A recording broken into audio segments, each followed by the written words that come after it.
जब आप एक कंप्यूटर या फिर लैपटॉप खरीदते हो तो कुछ समय यूज़ करने के बाद आपको सिस्टम में कई सारी प्रॉब्लम्स देखने को मिलता है, जैसे कि कई बार विंडो करप्ट हो जाता है। तो इसे ठीक कैसे करें? यहाँ पर अगर हमें दो कंप्यूटर को आपस में कनेक्ट करना है और उनके बीच में डेटा को शेयर करना है तो ये कैसे करें? एक नया लैपटॉप लिया है, इसमें एक ही ड्राइव है, तो इसे पार्टीशन कैसे करें? हार्ड डिस्क पार्टीशन किस तरह से करते हैं? यहाँ पर अगर हमें कंप्यूटर में VPN यूज़ करना है तो वो कैसे करें? यार कंप्यूटर में कई सारे सॉफ्टवेयर प्रॉब्लम है यहाँ पर, तो इसे ठीक कैसे करें? तो लाइफ में आपको कभी ना कभी यही कई सारी प्रॉब्लम्स का सामना आपको करना पड़ता है।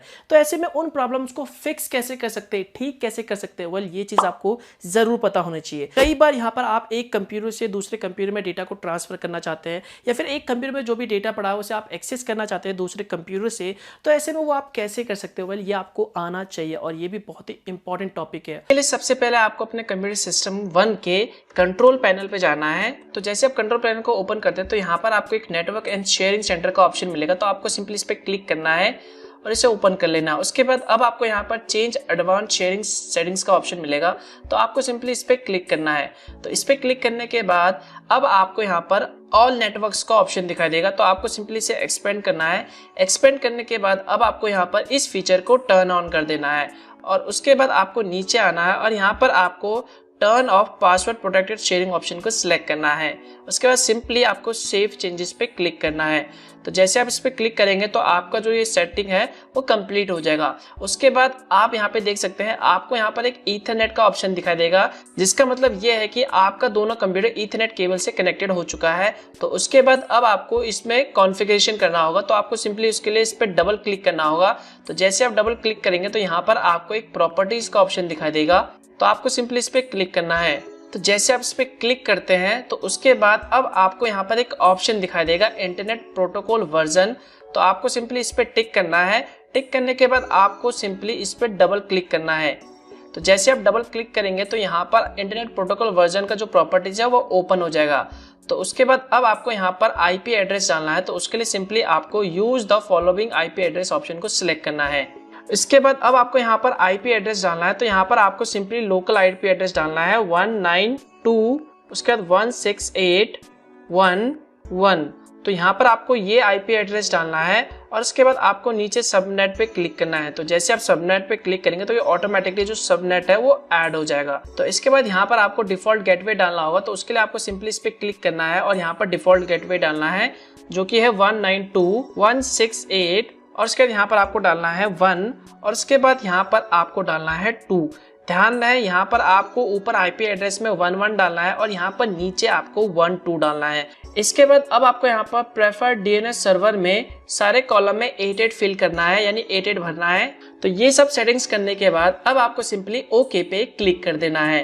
तो जैसे आप ओके पे क्लिक करते हैं तो उसके बाद आपको दोबारा ओके पे क्लिक करना है और उसके बाद सिंपली इसे क्लोज कर देना है। तो इसके बाद आपके सिस्टम 1 में जो भी कॉन्फ़िगरेशन और सेटिंग्स है वो कंप्लीट हो चुका है। इसके लिए सबसे पहले आपको सिस्टम 2 के कंट्रोल पैनल पे जाना है और उसके बाद अब आपको यहाँ पर नेटवर्क एंड शेयरिंग सेंटर पे क्लिक करना है। उसके बाद अब आपको यहाँ पर चेंज एडवांस शेयरिंग सेंटर पे क्लिक करना है और उसके बाद आपको यहाँ पर ऑल नेटवर्क्स को एक्सपेंड करना है और उसके बाद आपको पब्लिक फोल्डर शेयरिंग फीचर को टर्न ऑन कर देना है और उसके बाद यहाँ पर आपको पासवर्ड प्रोटेक्टेड शेयरिंग फीचर को टर्न ऑफ कर देना है और उसका सिंपली सेव चेंजेस पे क्लिक कर देना है। इसके बाद अब आपको यहाँ पर ईथरनेट पे सिंपली डबल क्लिक करना है और IP एड्रेस को एंटर करना है। तो जैसे आप ईथरनेट पे क्लिक करते हैं तो यहाँ पर आपको प्रॉपर्टीज का ऑप्शन दिखाई देगा, तो आपको सिंपली इस पे डबल क्लिक करना है और इसे ओपन कर लेना है। तो इसके बाद अब आपको यहाँ पर सिंपली इंटरनेट प्रोटोकॉल वर्जन 4 पे डबल क्लिक करना है और उसके बाद आपको use the following IP address को सिलेक्ट करना है। उसके बाद यहाँ पर अब आपको IP एड्रेस एंटर करना है। तो यहाँ पर आपको IP एड्रेस एंटर करना है 192.168.1 और उसके बाद यहाँ पर आपको 2 एंटर करना है और उसके बाद सिंपली आपको सबनेट पे क्लिक करना है, तो ये ऑटोमेटिकली सबनेट को ऐड कर देगा। उसके बाद यहाँ पर आपको डिफॉल्ट गेटवे को एंटर करना है, तो उसके लिए आपको सिंपली यहाँ पर 192.168.1 पे क्लिक करना है। तो यहाँ पर आप देख सकते हैं सिस्टम 1 और सिस्टम 2 दोनों के बीच में डिफरेंस क्या है।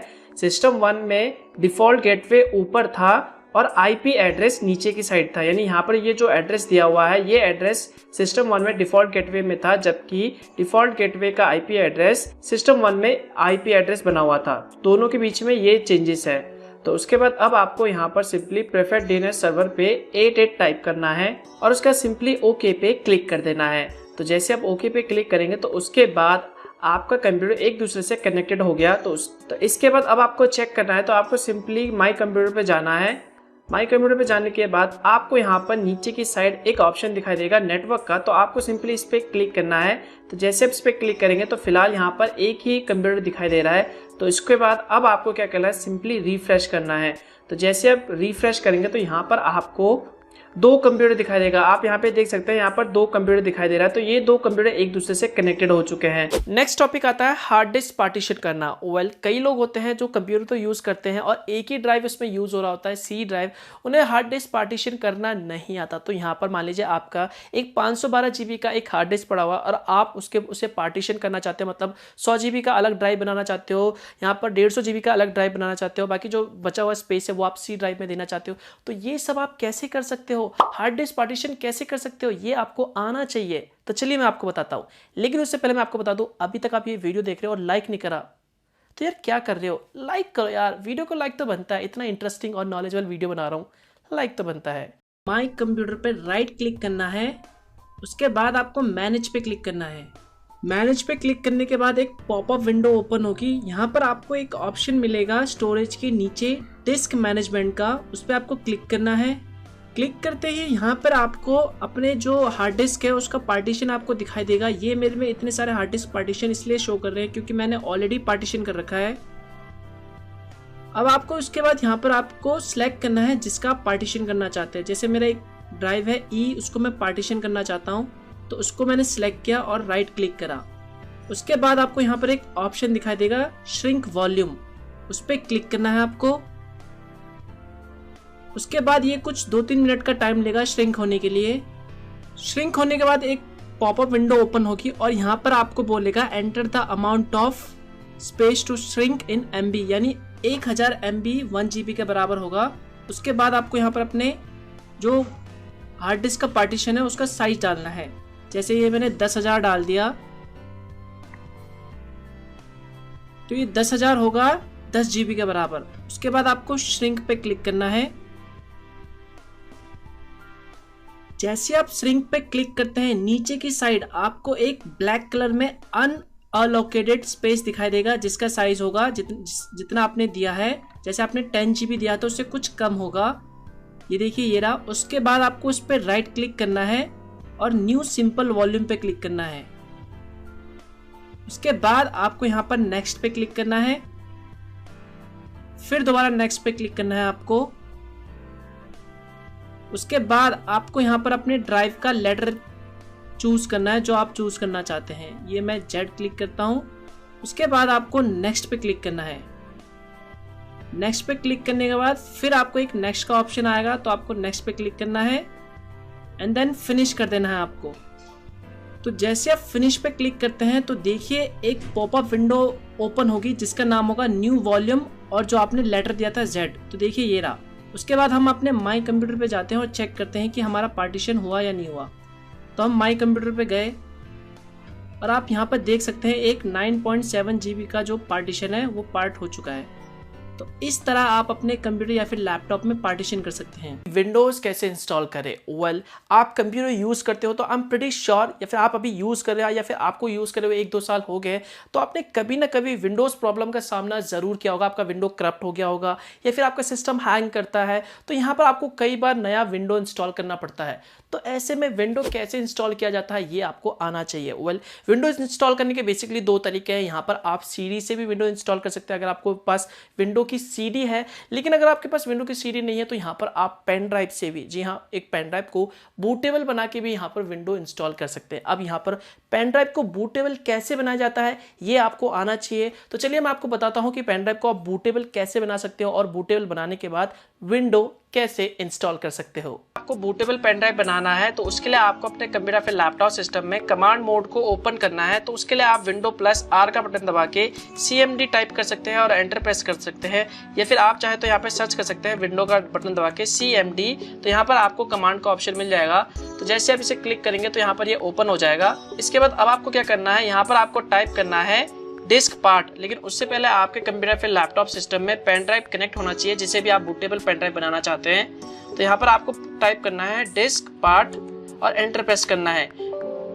जैसे आप एंटर प्रेस करेंगे तो ये आपसे पूछेगा एडमिनिस्ट्रेटर पावर के लिए, तो आपको यस पे क्लिक करना है। तो जैसे आप यस पे क्लिक करेंगे उसके बाद आपको यहाँ पे डिस्क पार्ट दिखाई देगा। अब आपको यहाँ पे टाइप करना है लिस्ट डिस्क और एंटर प्रेस करना है। तो जैसे आप एंटर प्रेस करेंगे तो यहाँ पर आपको 2 डिस्क दिखाई देगा। एक आपको हार्ड डिस्क का साइज दिखाई देगा, जो कि आपका हार्ड डिस्क साइज है। यहाँ पे देख सकते हैं जो 465 GB है वो हार्ड डिस्क का साइज है, और जो दूसरा है वो पेन ड्राइव का साइज है जिसका नाम है डिस्क 2, जिसका साइज है 15 GB। तो अब आपको यहाँ पे क्या करना है, इस डिस्क को सिलेक्ट करना है, जो भी डिस्क 2 है। तो यहाँ पर हमें लिखना है सिलेक्ट डिस्क, और उसका डिस्क 2 है तो हमें यहाँ पे डिस्क 2 टाइप करना है। तो यहाँ पे आप देख सकते हैं डिस्क 2 इज नाउ सिलेक्टेड। उसके बाद आपको क्या करना है, इसे फॉर्मेट माना, तो उसके लिए आपको यहाँ पे क्लीन टाइप करना है और एंटर प्रेस कर देना है। उसके बाद आप यहाँ पे देख सकते हैं जो पेन ड्राइव है वो क्लीन हो चुका है, यानी फॉर्मेट लग चुका है। अब इसके बाद हमें पार्टीशन बनाना होता है पेन ड्राइव का, तो उसके लिए हमें यहाँ पे टाइप करना होगा क्रिएट पार्टीशन प्राइमरी। ध्यान दें यहाँ पर आपको स्पेलिंग एकदम सही टाइप करना है, और उसके बाद आपको एंटर प्रेस करना है। तो जैसे आप एंटर प्रेस करेंगे तो यहाँ पर आपको लिखा हुआ दिखाई देगा disk part succeeded in the creating the specified partition. उसके बाद आपको इस पार्टीशन को सिलेक्ट करना है। तो यहाँ पर आपको लिखना है सिलेक्ट पार्टीशन 1। उसके बाद आपको एंटर प्रेस करना है। जैसे आप एंटर प्रेस करेंगे तो यहाँ पर आपको लिखा हुआ दिखाई देगा पार्टीशन 1 इज नाउ सिलेक्टेड। अब इसके बाद आपको इसे एक्टिव करना है, तो आपको ACTIVE एक्टिव लिख के एंटर प्रेस करना है। उसके बाद ये एक्टिव हो जाएगा। अब आपको इस पेन ड्राइव को फॉर्मेट मारना है बूटेबल बनाने के लिए।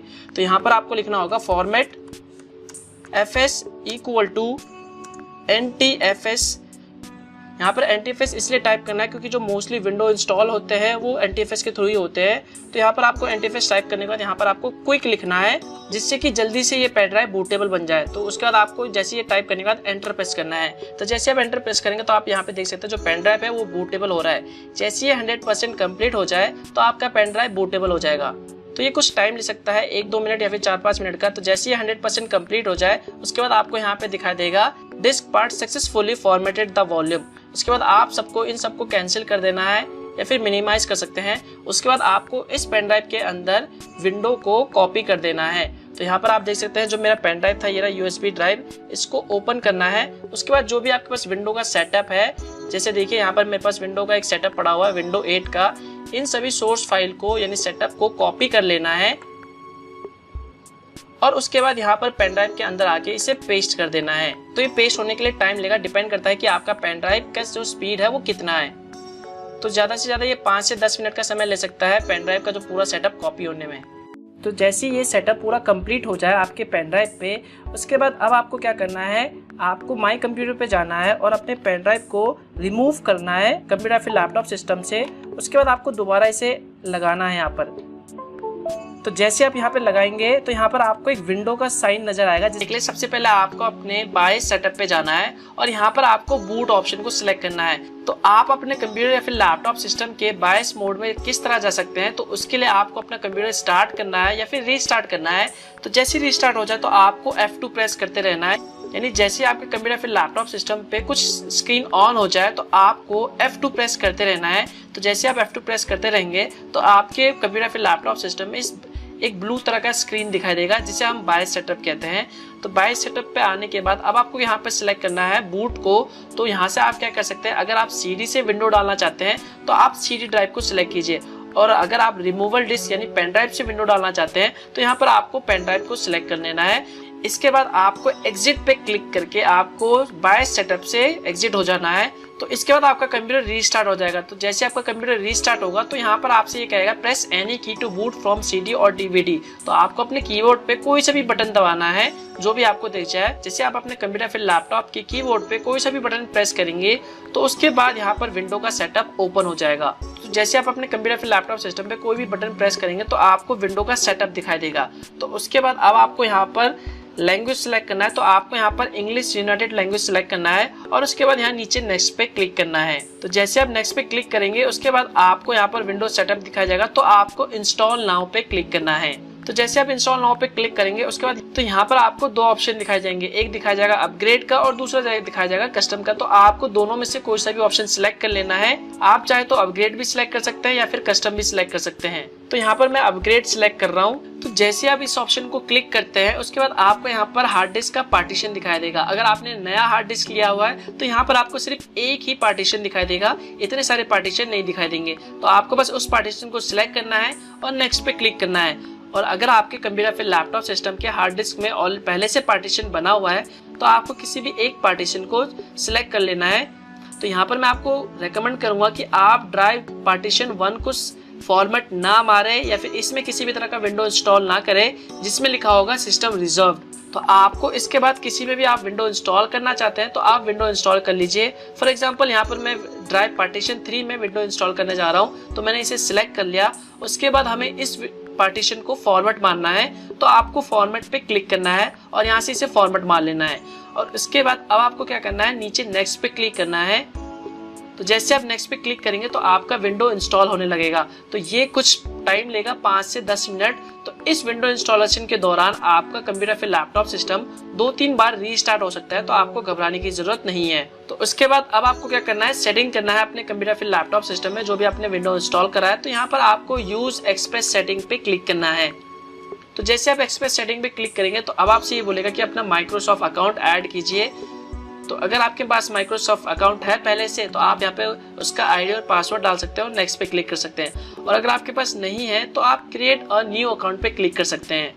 तो जैसे आप क्रिएट अ न्यू अकाउंट पे क्लिक करेंगे उसके बाद आपसे ये बोलेगा कि अपना नाम एंटर कीजिए, लास्ट नेम एंटर कीजिए, या फिर अगर आप बिना माइक्रोसॉफ्ट अकाउंट के साइन इन करना चाहते हैं तो आपको यहाँ पर सिलेक्ट करना है sign in without a Microsoft account. तो जैसे आप इस पे क्लिक करेंगे उसके बाद आपसे ये पूछेगा setup this up as a new PC instead. तो आपको इस पे क्लिक करना है और नेक्स्ट पे क्लिक करना है। नेक्स्ट आता है वीपीएन। अगर आप एक कंप्यूटर यूजर हो, कंप्यूटर कोर्स कर रहे हो, कंप्यूटर की पढ़ाई कर रहे हो और आपको वीपीएन के बारे में नहीं पता तो भैया आपको कुछ भी नहीं पता। वीपीएन बेसिकली एक वर्चुअल प्राइवेट नेटवर्क है। तो यहाँ पर कई बार आप किसी ऐसी वेबसाइट को एक्सेस करना चाहते हो जो आपके इंडिया में या फिर कह लो आपके कंट्री में ब्लॉक है, तो यहाँ पर आप उस वेबसाइट को कैसे एक्सेस कर सकते हो। तो इसके लिए बेसिकली आपको वीपीएन का इस्तेमाल करना पड़ता है, या फिर आप इंटरनेट की दुनिया में अपनी पहचान को छुपाना चाहते हो, अनोनिमस सर्च करना चाहते हो, आप कहाँ से हो, कौन से स्टेट से हो, कौन से कंट्री से हो, ये छुपाना चाहते हो, तो यहाँ पर आपको अलग से एक वीपीएन यूज़ करना पड़ता है। अब वीपीएन भी के लिए आपको इंटरनेट पर कई सारे पेड सॉफ्टवेयर मिल जाएंगे जिनके यूज़ करने के लिए आपको पैसे देना पड़ता है। बट डोंट वरी, यहाँ पर मैं आपको एक ब्राउज़र बताने वाला हूँ जिससे आप सभी लोग भी फेमिलियर हो, जिसका नाम है ओपेरा। जी हाँ, ओपेरा सॉफ्टवेयर में यहाँ पर आप एक ओपेरा का एक ऐसा सॉफ्टवेयर है जहाँ पर आपको बिल्ट इन फ्री वीपीएन देखने को मिलता है। जी हाँ, सिंपल से आपको गूगल पे जाना है और सर्च करना है ओपेरा फ्री वीपीएन। वहाँ पर आपको सॉफ्टवेयर मिल जाएगा, जो भी ओपेरा ब्राउजर होगा उसे सिंपली अपने सिस्टम में इंस्टॉल कर लीजिए। इंस्टॉल करने के बाद यहाँ पर इसे ओपन कर लीजिए। ओपन करने के बाद सेटिंग में चले लीजिए और वहाँ पर सिंपल सा जो वीपीएन है उसे इनेबल कर दीजिए। उसके बाद यहाँ पर आपके सिस्टम जो ब्राउज़र है वहाँ पर आपको वीपीएन देखने को मिल जाएगा ओपेरा ब्राउज़र में। और जब भी आपको यहाँ पर वीपीएन यूज़ करना है, वर्चुअल प्राइवेट नेटवर्क यूज़ करना है, अपने नेटवर्क को या फिर कह लो अपने आईपी एड्रेस को बदलना है, चेंज करना है, आप अनोनिमस सर्च करना चाहते हो इंटरनेट में, तो आप यहाँ पर इस ब्राउज़र का इस्तेमाल कर सकते हो। नेक्स्ट आता है दोस्तों ड्राइवर प्रॉब्लम। जी हाँ, कई बार यहाँ पर कंप्यूटर में या फिर आपके लैपटॉप सिस्टम में कोई सॉफ्टवेयर उड़ जाता है या फिर ड्राइवर की कमी होती है यहाँ पर। तो इसकी वजह से कई बार आपका जो वाईफाई है, आपका जो ब्लूटूथ है, या फिर कह लो आपका जो ऑडियो साउंड है या फिर जो वीडियो ग्राफिक्स है वो अच्छे से नहीं आते। तो यहाँ पर आपके सिस्टम से कई बार जो ड्राइवर है वो उड़ जाते हैं और ऐसे में कई बार आपको अपडेट की ज़रूरत भी पड़ती है। तो यहाँ पर आप सिस्टम में कौन सा ड्राइवर मिसिंग है, कौन से ड्राइवर को हमें अपडेट करने की ज़रूरत है, कौन सा ड्राइवर हमें इंस्टॉल करना चाहिए, अगर ये आप मैनुअली पता करोगे तो यहाँ पर आपको बहुत ही टाइम लग जाएगा। तो ये जो छोटी छोटी प्रॉब्लम है जिनकी वजह से आप कंफ्यूज हो जाते हो, जिन्हें आप सॉल्व नहीं कर पाते हो, ये जो सारी चीज़ें बेसिकली ड्राइवर की वजह से, ड्राइवर मिसिंग की वजह से आपके सिस्टम में आती है। तो यहाँ पर उसे इसको फिक्स कैसे करें, उसे ठीक कैसे करें, ये आपको आना चाहिए और इसे फिक्स करना बहुत ही आसान है। इसके लिए आपको इंटरनेट में वैसे तो कई सारे सॉफ्टवेयर मिल जाएंगे, लेकिन पर्सनली जो मुझे पसंद है 2 सॉफ्टवेयर है, फ्री भी है। सबसे पहला है यहाँ पर ड्राइवर पैक सोल्यूशन और दूसरा है यहाँ पर स्नैपी ड्राइवर इंस्टॉलर। ये दोनों सॉफ्टवेयर फ्री है। इन दोनों की मदद से आपके सिस्टम में कोई सा भी यहाँ पर ड्राइवर मिसिंग है उसे ऑटोमेटिकली डिटेक्ट कर लेता है, या फिर किसी भी ड्राइवर को यहाँ पर अपडेट की ज़रूरत है वो भी यहाँ पर डिटेक्ट कर लेता है और उसे अपडेट कर देता है लेटेस्ट सॉफ्टवेयर में। तो ये चीज़ बहुत ही अच्छी है और इसकी मदद से यहाँ पर आपके सिस्टम में कोई भी ड्राइवर मिस है या फिर आपका वाईफाई काम नहीं कर रहा, आपका ब्लूटूथ काम नहीं कर रहा ड्राइवर मिसिंग की वजह से, तो उन्हें भैया ये ईजिली फिक्स कर देता है। अब आपका काम क्या है, वीडियो को लाइक करना है, जो भी सवाल है नीचे एक कमेंट करना है, वीडियो कैसा लगा, कुछ भी सवाल हो एक कमेंट जरूर करना है, एंड शेयर कर देना है इस वीडियो को व्हाट्सएप ग्रुप में, सोशल मीडिया में, जहाँ पे भी, या फिर जितने भी आपके फ्रेंड्स फैमिली रिलेटिव है जो भी कंप्यूटर की पढ़ाई करें उनके साथ ये वीडियो शेयर कर दो, शायद उनको भी मदद मिल जाए, वो भी नॉलेज ले ले। और बस मुझे सोशल मीडिया पे जाके जरूर फॉलो कर लेना, फेसबुक, इंस्टाग्राम, ट्विटर में, वहाँ पे भी जाके आप मुझसे चैट कर सकते, सवाल पूछ सकते हो। और बस मिलता हूँ मैं आपको एक और नए और इंटरेस्टिंग वीडियो के साथ, तब तक के लिए गुड बाय।